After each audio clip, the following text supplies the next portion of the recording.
দৈনিক 5 ওয়াক্ত নামাজের পরে আর কি আগে তাহিয়াতুল ওযু নামাজ পড়া যাবে কিনা? অনেকের পরে আসর আর ফজরের পর হয় না। 2 নম্বর প্রশ্ন হচ্ছে তাহাজ্জুদ থেকে ইশরাক পর্যন্ত দোয়া, দরুদ, কোরআন শরীফ তেলাওয়াত যা করি, জায়নামাজে বসে পড়া তো মানে একঘেয়ে হয়ে যায়। একটু হাঁটাচলা, ঘরে এই পাশটা থেকে ও মাথা হাঁটাচলা করে যদি আমরা পড়ি তাহলে ওই শুনতে পাই যে জায়নামাজে বসে পড়ার সওয়াব পাবো। আমরা বুঝতে পেরেছি, ধন্যবাদ আপনাকে। প্রথম যে প্রশ্নটি আপনি জানতে চেয়েছেন যে দৈনিক 5 ওয়াক্ত নামাজের পরে ইশরাক, তাহিয়াতুল ওযু বা নফল নামাজ পড়া যাবে কিনা, অত্যন্ত গুরুত্বপূর্ণ একটি বিষয় নিয়ে জানতে চেয়েছেন। যে 5 ওয়াক্ত নামাজের পরের মধ্যে তো ফজরের পরও আছে, আবার আসরের পরও আছে, তাহলে 2 ওয়াক্ত যদি বাদ যায় 3 ওয়াক্ত, আসলে বিষয়টি কি আপনার কাছে আমরা শুনবো।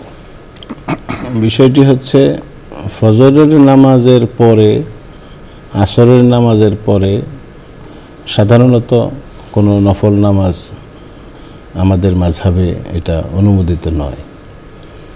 বাকি অন্যান্য নামাজের পরে আপনি আদায় করতে পারবেন, যে কোনো নফল নামাজ আদায় করতে। হ্যাঁ, যথার্থ আপনি বলেছেন, ফজর এবং আসরের নামাজের পরে কোনো নফল নামাজ নেই।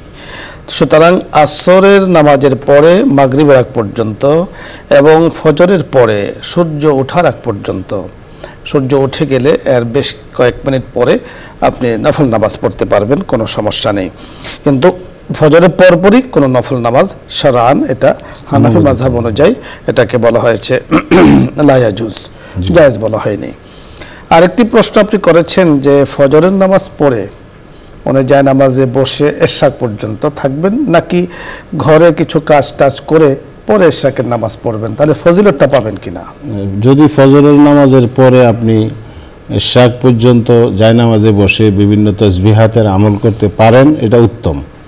আর যদি বিশেষ কোনো প্রয়োজন দেখা দেয়, মায়েদের তো অনেক প্রয়োজন সামনে আসতে পারে, সেই হিসেবে কোনো প্রয়োজন যদি হয়, টুকটাক কোনো কাজ করতে হয়, সে কাজটা আপনি সেরেই করবেন, এতে আপনার কোনো সমস্যা নেই, সওয়াবের কম হবে না, পরিপূর্ণ ফজিলত আশা করছি আপনি পেয়ে যাবেন।